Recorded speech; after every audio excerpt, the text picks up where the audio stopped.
Assalamualaikum warahmatullahi wabarakatuh. Salam sejahtera bagi kita semua.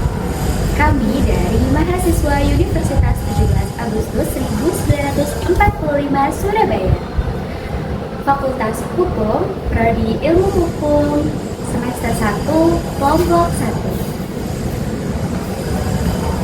1. Video ini dibuat untuk menyelesaikan salah satu tugas kelompok di mata kuliah Ilmu Negara dengan dosen pengampu Bapak Tommy Mikael SH.MH.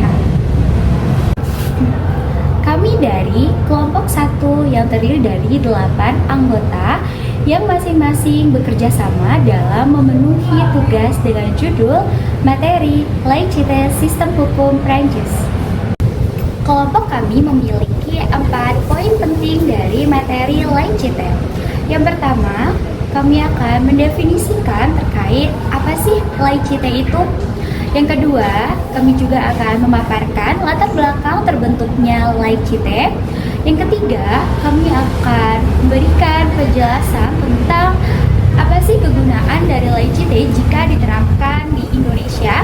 Dan yang terakhir, alias poin keempat, kami akan memberikan pendapat tentang kelompok 1 terkait bila sistem laïcité ini diterapkan di Indonesia. Sebelum kita masuk ke materi yang akan saya bawakan, yaitu poin pertama dari definisi laïcité, izinkan saya untuk memperkenalkan diri terlebih dahulu. Saya Citra Ayu Novitasari dengan NIM 13125000203. Di sini saya sebagai pembuka dari video tugas kelompok 1. Halo semuanya, perkenalkan nama saya Indra Adi Kuswata Putrika dengan NIM 13125000209. Halo semua, perkenalkan saya Fadil Fitrianto dengan NIM 13125002205. Halo semua, perkenalkan nama saya Kristiawan dengan NIM 13125000162. Halo semua, perkenalkan nama saya Muhammad Aril Alamin Saputra, NIM 12115000198.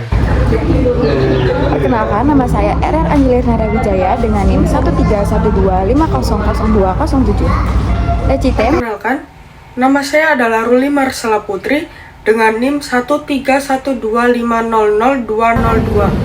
Saya Alisa Bidgaminasari dengan NIM 13125000206.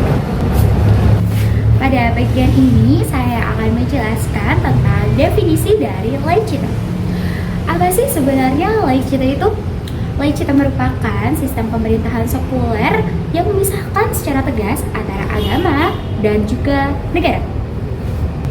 Istilah laïcité sendiri berasal dari bahasa Prancis yang berarti kewajaran duniawi atau non-keagamaan dalam urusan publik.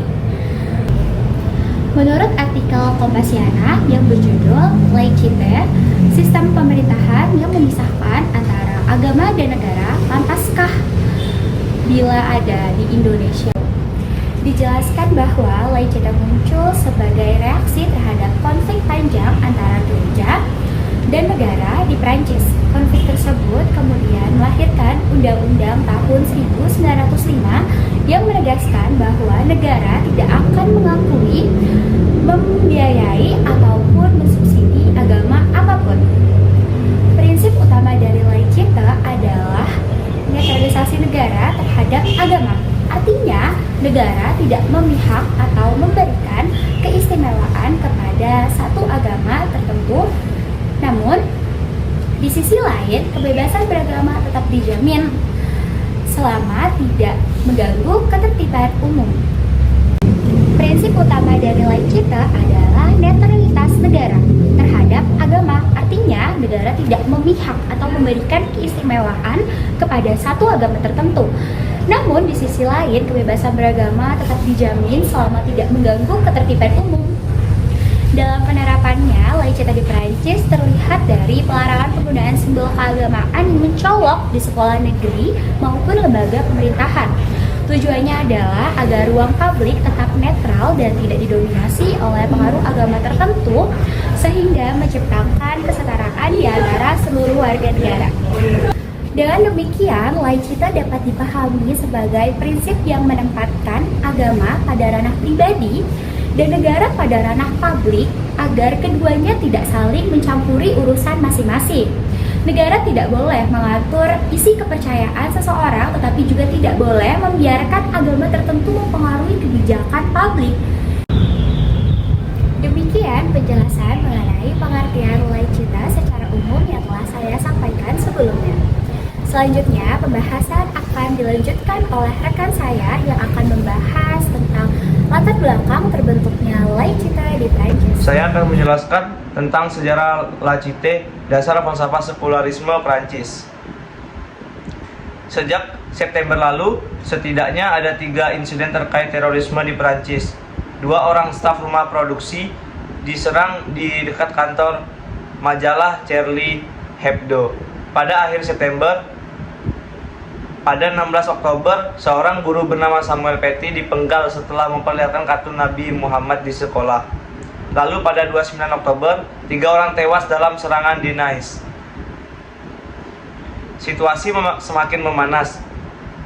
Pernyataan Presiden Prancis Emmanuel Macron terkait kebebasan berpendapat di negerinya dianggap sebagai sikap anti-Islam.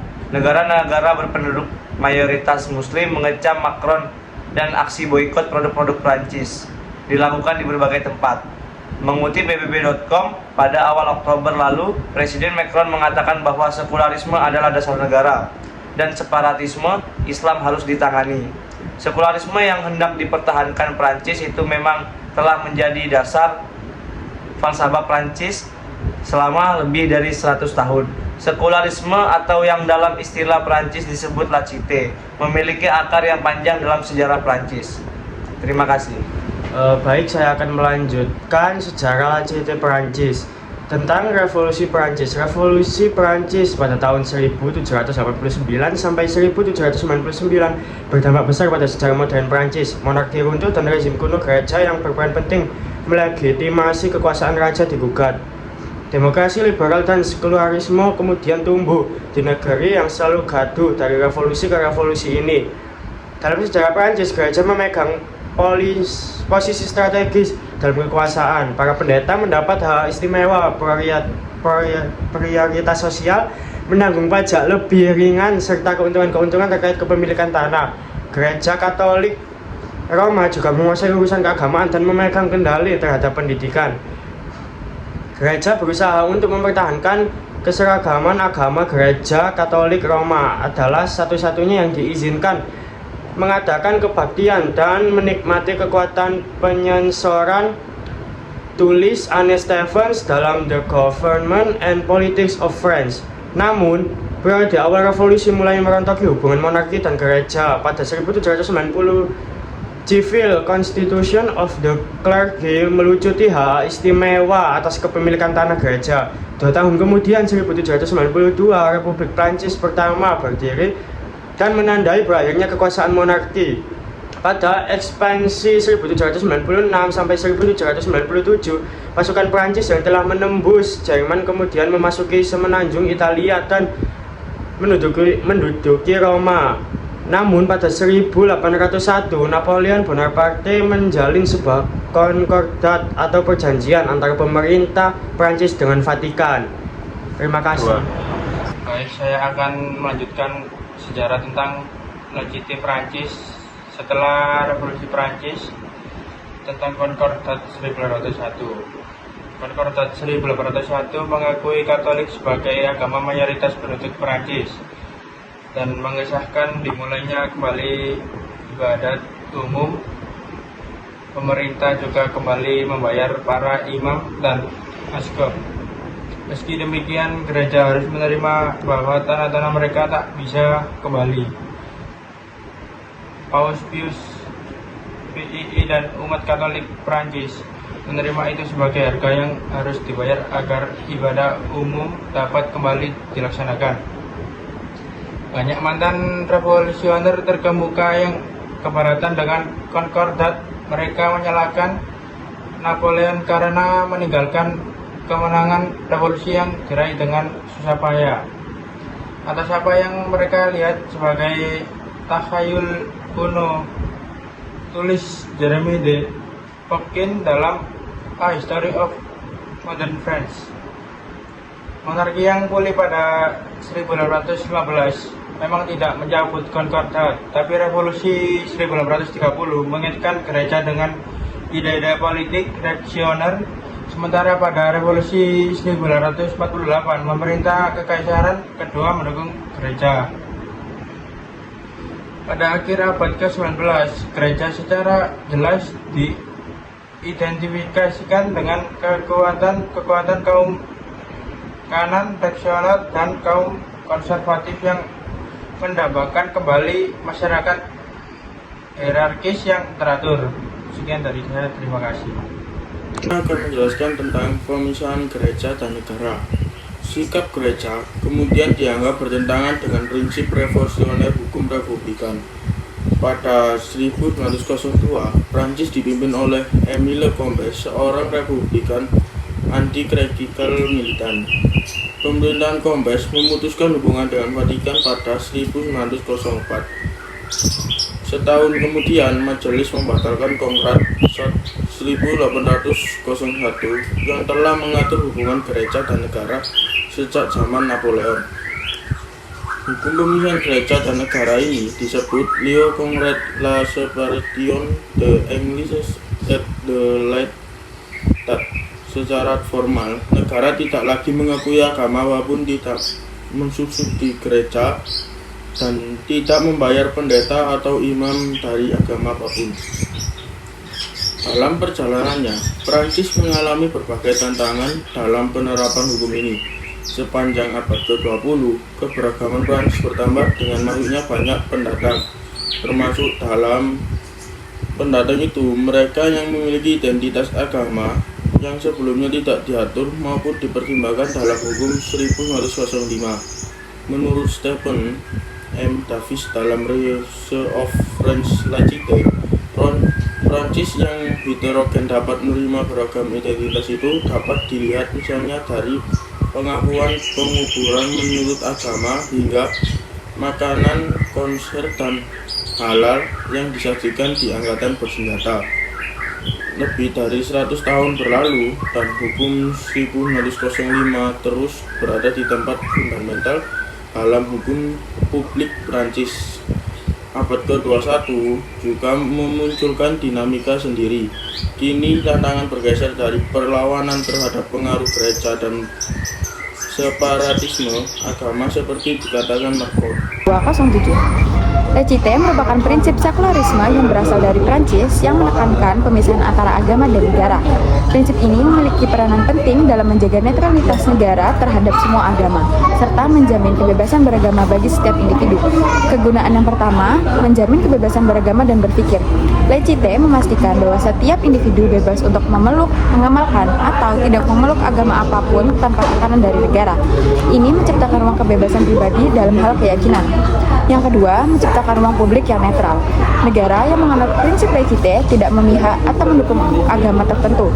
Hal ini penting agar semua warga negara diperlakukan secara adil tanpa diskriminasi berdasarkan keyakinan mereka. Yang ketiga, mendukung kehidupan bersama yang harmonis. Dengan menghindari campur tangan agama dalam urusan pemerintahan dan sebaliknya, laicite menciptakan masyarakat. Yang ketiga, mendukung kehidupan bersama yang harmonis. Dengan menghindari campur tangan agama dalam urusan pemerintahan dan sebaliknya, laicite menciptakan masyarakat yang lebih inklusif dan toleran. Yang keempat, memisahkan urusan publik dan agama. Laicite membatasi ekspresi simbol-simbol kegiatan di ruangan publik tertentu, seperti sekolah, agar institusi-institusi publik tetap netral. Hal ini bertujuan melindungi ruang bersama dari pengaruh ideologi keagamaan yang dapat menimbulkan ketegangan. Yang terakhir, mendukung pendidikan yang netral. Di sekolah-sekolah negeri, laicite menjamin bahwa pendidikan disampaikan tanpa pengaruh dogma keagamaan. Ini penting untuk membentuk generasi muda yang berpikir terbuka dan kritis. Indonesia adalah negara yang beragama, bukan sekuler. Prinsip laicite yang artinya memisahkan agama dari negara. Agama itu urusan pribadi. Negara tidak ikut campur. Negara juga tidak boleh memihak ataupun mendukung agama apapun. Sedangkan sudah dijelaskan bahwa dasar negara Indonesia adalah Pancasila, yaitu pada sila pertama yang berbunyi ketuhanan yang Maha Esa. Secara eksplisit menempatkan agama sebagai dasar moral negara. Indonesia mengakui dan mengelola agama. Indonesia mengakui 6 agama resmi, dan saat ini makin terbuka terhadap penghayatan kepercayaan. Itu berarti negara bukan netral terhadap agama, tetapi justru mengakui peran agama dalam kehidupan berbangsa dan bernegara. Alasan kedua adalah negara Indonesia terlibat aktif dalam urusan agama. Di Indonesia, negara dan agama berjalan bersamaan dalam banyak hal, yaitu ada Kementerian Agama, yang kedua pendidikan agama wajib di sekolah, yang ketiga perkawinan diakui negara kalau sah menurut agama, yang keempat hari libur nasional berdasarkan hari besar keagamaan, yang kelima agama dicantumkan di KTP. Di Prancis semua itu tidak ada, negara tidak mengurus atau mencampuri agama. Ini jelas bertentangan dengan prinsip laicite. Alasan yang ketiga mengenai realitas sosial dan budaya. Masyarakat Indonesia sangat religius dan plural, beragam agama, suku, budaya. Di Indonesia, agama bukan hanya soal keyakinan pribadi, tapi sudah menjadi bagian dari identitas pribadi sosial, budaya, tradisi, hubungan antar warga. Contoh, banyak orang memakai simbol agama seperti jilbab, salib, peci. Terus ada acara masyarakat sering diawali dengan doa bersama. Terus pemimpin politik sering menunjukkan identitas keagamaannya. Laicite yang mengharuskan pemakaian agama hanya di ruang privat akan dianggap melanggar hak asasi beragama, bertentangan dengan nilai-nilai masyarakat, mencederai pluralisme dan toleransi berbasis ekspresi agama. Alasan yang keempat, laicite bertanggung jawab undang-undang dan Pancasila. Laicite menuntut negara benar-benar netral dan tidak campur tangan dalam urusan negara. Tapi di Indonesia, pada pasal 29 ayat 2, negara menjamin kebebasan tiap warga untuk memeluk agamanya masing-masing dan beribadah menurut agamanya dan kepercayaan itu. Artinya, negara tidak netral dan justru mendorong keberagaman, bukan menjauhkan agama dari ruang publik. Seperti dalam laicite menjamin kebebasan beragama dan berdasarkan ketuhanan. Kesimpulannya, di Indonesia tidak bisa menerapkan laicite karena 1. Negara Indonesia mengaku dan ikut mengatur agama. 2. Masyarakat Indonesia sangat religius. 3. UUD 1945 dan Pancasila tidak mendukung pemerintahan agama dari negara. 4. Menerapkan laicite akan menimbulkan konflik sosial dan hukum. Dari keempat alasan yang sudah saya dan rekan saya bacakan, kami berpendapat bahwasanya sistem hukum sekularisme atau laicite tidak dapat diterapkan di Indonesia karena berbeda dengan prinsip negara yang menjadikan agama sebagai landasan hukum. Sekian dari saya. Wassalamualaikum warahmatullahi wabarakatuh.